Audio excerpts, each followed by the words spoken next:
4절입니다. 일평생 사는 동안에 외로운 시련 많으나 주 예수와 함께 계시니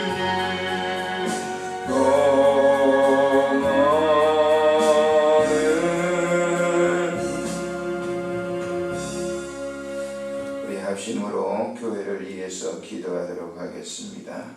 존귀하신 우리 하나님, 은혜를 참으로 감사를 드립니다. 새벽 미명에 우리를 부르시고 합심하여 기도하게 하시오니 감사를 드립니다. 주께서 주시는 귀한 아름다운 몸된 교회 공동체를 주께서 사랑해 주시고 오늘 이 시간도 주시는 그 은혜 속에 잠겨 살도록 은총 베풀어 주시옵소서. 성도들 중에 병들어 몸이 아파 있는 종들을 주님 방문하시고 고쳐주시며 새롭게 해주시기를 빌고 원합니다. 물질 때문에 어려움 당하고 있는 주의 종들 주님께서 찾아와 주셔서 풍요롭게 부어주시고 하나님 잘 믿도록 은혜 베풀어 주시기를 빌고 원합니다. 인간관계 속에서 상처받고 어려움 당하는 주의 종들 주님께서 찾아가 주셔서 저들의 마음을 다스려 주시고 위로해 주시기를 간절히 빌고 원합니다. 하나님 아버지, 특별히 영적으로 어려움 당하고 있는 종들을 주님이여 축복하시며 은혜를 입혀 주시옵소서. 우리나라의 이제 메르스 때문에 정말 많은 사람들이 두려워하고 있습니다. 우리 하나님 함께해 주시고 이런 모든 것들도 주께서 선하게 인도해 주시기를 간절히 빌고 원합니다. 하나님 아버지, 이 땅 이 백성들을 긍휼히 여기시고 은총 베풀어 주시기를 간절히 빌고 원하오며 우리 구주 예수님의 이름으로 기도드리옵나이다. 아멘. 하나님의 말씀 시편 34편에서 보시겠습니다. 1절부터 9절까지만 보시겠습니다. 1절부터 9절. 내가 여호와를 항상 송축하며 내 입술로 항상 주를 찬양하리이다. 내 영혼이 여호와를 자랑하리니 공고한 자들이 이를 듣고 기뻐하리로다. 나와 함께 여호와를 광대하시다 하며 함께 그의 이름을 높이세. 내가 여호와께 간구하며 내게 응답하시고 내 모든 두려움에서 나를 건지셨도다. 그들이 주를 앙망하고 광채를 내었으니 그들의 얼굴은 부끄럽지 아니하리로다. 이 공고한 자가 부르짖음에 여호와께서 들으시고 그의 모든 환난에서 구원하셨도다. 여호와의 천사가 주를 경외하는 자를 둘러 지인치고 그들을 건지시는도다. 너희는 여호와의 선하심을 맛보아할지어다. 그에게 피하는 자는 복이 있도다. 너희 성도들아 여호와를 경외하라. 그를 경외하는 자에게는 부족함이 없도다. 아멘. 본시의 이 표제를 보게 되면 다윗이 아비멜렉 앞에서 미친 채 하다가 쫓겨나서 지은 시 이렇게 되어 있습니다. 그래서 이 본시를 이해하기 위해서는 그 배경을 알아야 되는데 사무엘상 21장부터 22장에 다윗이 이런 이 환경을 보여주고 있죠. 다윗은 사울왕을 피해서 블레셋으로 도망갑니다. 블레셋은 어떻게 보면 호랑이 입속과 같은 거 아니에요. 블레셋 골리앗을 이겼던 이 다윗이 블레셋 사람들에게 있어서는 정말 증오의 대상이겠죠. 그런데 그곳에 이제 사울을 피해서 어쩔 수 없이 도망을 그쪽으로 가게 되죠. 그래서 그곳에 이제 도피해 있는데 그곳 왕이 이제 아기스라고 하는 이 블레셋 말로서는 아비멜렉이라고 합니다. 아기스 왕이 거기서 통치하고 있었단 말이에요. 그래서 블레셋 사람들이 다윗이 이제 자기들의 정말로 되면 호구잖아요. 그 속에 들어왔으니까 잡아 죽이자. 그랬을 때 다윗은 거기서 어그적거리면서 침을 흘리고 미친 채 하다가 도망 나옵니다. 도망 나와가지고 지은 시가 바로 오늘 34편의 시다고 볼 수 있어요. 이 예수 믿는 사람들도 이렇게 거짓말을 해야 되는가라고 하는 그런 문제가 우리가 봉착이 되죠. 선의적인 거짓말도 해서는 안 된다고 하는 사람도 있거든요. 굉장히 신앙생활을 열심히 특심으로 하는 사람들 중에 그런 분들이 많아요. 그리고 그렇지 않으면 전부 거짓이다라고 이렇게 얘기를 갖다 몰아붙이는, 잘못된 것이다 이렇게 몰아붙이는 그런 분들이 있어요. 그러나 우리가 성경에 보면은 여러 군데서 이런 장면을 볼 수가 있거든요. 위경에 처해 있었을 때 자기의 신변을 보호하기 위해서 잠시 동안 사람들의 눈을 갖다 속이게 되는 것이죠. 그것이 이제 잘했느냐 못했느냐 하는 것은 하나님만이 아시는 것이지 사람의 기준이 될 수 없거든요. 그러니까 사람들은 어떤지 자기 신앙의 기준에 두게 되면 상대편의 그런 행동을 보고 정죄를 하게 되죠. 거기서 죽으면 죽는 것이지 뭘 어디 비굴하게 살아나오기 위해서 그런 행동을 하는가라고 말하는 사람이 있어요. 굉장히 열심히 있는 것 같지만은 사실은 그렇지 않습니다. 이런 방법도 하나님께서 주시는 거거든요. 물론 나는 사람을 속이기 위해서 하는 것들이야 그건 거짓말이겠죠. 그러나 이거는 자기의 신변 보호를 위해서 잠시 거기에서 그런 행동을 미친 치 한단 말이에요. 그러니까 저 정신 이상이 됐구나.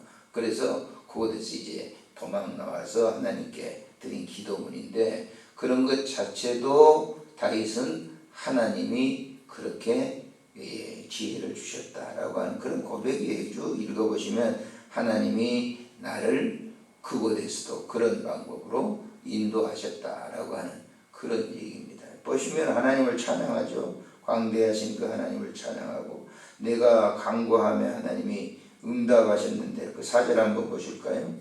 4절 시작. 내가 여호와께 간구하며 내게 응답하시고 내 모든 두려움에서 나를 건지셨도다 그랬잖아요. 두려움에서. 그 순간 어떻게 했어요? 지금 그 호우 속에 들어가 있는 그런 이 다윗의 심리적 상태라고 하는 것은 어떻게 했어요? 정말 두려움 그 자체죠. 아무리 우리가 열심히 믿음 생활하는 사람도 자기에게 당장 급변하는 어려움, 죽느냐 사느냐는 기획을 할 때는 정말 갈등이 있게 되는 거죠. 두려움이 없는 사람 어디 있겠어요? 미지의 세계를 가는 그런 사람들에게 두려움이 왜 없겠어요? 있죠. 그렇기 때문에 하나님께서 이 모세를 통해서 이스라엘 가나안 땅을 가는 그런 이 여호수아에게 뭐라고 말합니까? 넌 강하고 담대해라라고 하는 거예요.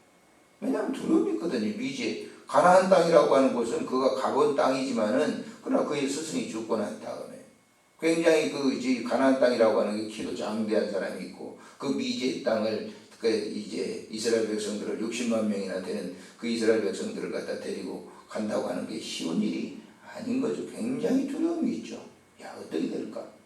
그리고 무슨 뭐 방편을 갖다 주는 것도 아니고, 무슨 댐을 이렇게 요단강을 막을 수 있는 그런 장비를 주는 것도 아니고, 그냥 건너라, 벗개 하나만 가지고 건너라라고 했을 때 여호수아가 어땠습니까? 굉장히 두렵죠. 두려우니까 그는 그 요단강 동편에서 앉아서 기도를 합니다. 그때 하나님께서 뭐예요? 강하고 담대하라. 내가 너와 함께한다. 이런 이 말씀을 주시는 것이죠. 그리고 정탐꾼을 보낼 때도 그러잖아요. 여리고의 정탐꾼을 보낼 때도 그들이 뭐예요? 이 여리고성에 있는 그런 그 기생 라합과 같은 경우를 보면은요, 속이고 그 정탐꾼들을 갖다가 몰래 다시 도망가게 만드는 그런 일들을 이렇게 보게 되면 그게 하나하나가 다 누가 하신 거냐면 하나님이 하신 것이라고 성경은 기록을 하고 있어요. 배후에 하나님이 다 하신 것이다. 그러면 이런 역사도 마찬가지잖아요. 자기가 두려웠다 그거예요. 근데 그런 그 모든 것을 하나님께서 그곳에서 건져내셨다. 왜? 하나님이 광채를 내어주었기 때문에, 그 길을 인도해 주었기 때문에 라고 얘기하는 겁니다. 자, 6절에 보시면 이 공고한 자가 부르짖으며, 이 공고한 자가 누굽니까? 다윗이죠. 부르짖으며 여호와께서 들으시고 그의 모든 환난에서 구원하셨도다 라고 하는. 그래서 우리가 바울 사도가 로마서 8장에서 얘기하는 것은 모든 것을 합력해서 선을 이룬다 라고 하는 말이 그 얘기죠. 하나님의 일은요, 모든 결과가 선의 결과를 이루게 되는 겁니다. 우리 인생이 살아가는 6, 70년 그 삶 속에 요즘 100년이라고 하는데, 사실 그러한 그 생애 가운데 수도 없는 그러한 것의 일들이 일어났잖아요. 근데 그런 가운데서도 지금 살아있는 거고 또 더 좋은 아름다운 곳으로 우리가 가게 되는 것이죠. 이런 것들은 하나님의 터치, 하나님의 만져주심이 없이는 불가능한 거예요. 가능이 전혀 없는 거예요. 그래서 요즘 메르스 때문에 아주 굉장합니다만 오늘 아침에 대단할 거예요. 어제 저녁 늦게 서울시 시장이 막 긴급 발표를 하더라고요. 삼성병원에 있는 의사가 감염이 됐는데 모르겠지. 감추인 건지 안 하는 건지 참 우리 한국 사람들은 너무너무 참 우스운 사람들이에요. 의사가 감염됐으면 격리됐으면 해야 되는데 오늘 강연에 가서 1,100명 모이는데 그래서 강연하고 그래가지고 이게 또 이제 케하우스적이죠. 서울에 이제 이 출근하는 사람, 전체 출근하는 사람들 그 참 대단히 두려울 거예요. 굉장히. 그런 것이 계속 확산되는 이런 상황 속에서 그 우리가 두려워가지고 그 메르스 때문에 두려워가지고 말이죠. 주저하면서 그렇게 해야 될 것인가? 그렇지 않습니다. 기독교인들은 기도해야 돼요. 이런 것들이 다 경고거든요. 하나님께서 이 민족을 향한 경고고 우리 개인적인 것을 향한 경고이기 때문에 그런 속에서 두려워가지고 우리 믿는 사람들이 말이죠. 아이 큰일 났다. 어제도 카톡 오는 거 보니까 막 사람들은 카톡으로 잘 친구들끼리 이제 좋은 거 나눈다고 그러겠죠. 그런데 그런 카톡을 주는데 말이야 사람을 막 두렵게 하고 공포스럽게 하고 어디를 갔다 전혀 나가지도 못하게 하고 그러게 되면 어떻게 살겠어요. 의뢰 당시의 질병이라고 하는 것은 언제든지 있었던 것이니까요. 언제든지. 우리가 유럽의 당시에 그 중세시대 때죠. 패스트라고 하는 것이 말이죠. 창궐 해가지고 결국 그 유럽 전 인구에 처음에는 그리스 쪽 조그만한 물론 이제 몽골에 이제 군사들이 전쟁을 갔다 거기다 퍼뜨렸다 그러는데 그건 모르고요. 패스트가 그리스에 조그만하게 거기 시작했어요.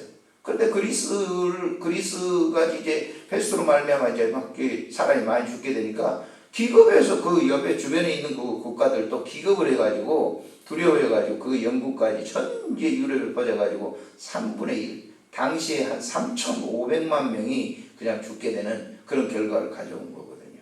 두려움 때문에 우리가 그런 것들을 갖다 당한다면 무서운 것이 재앙이 더 크게 오는 것이죠.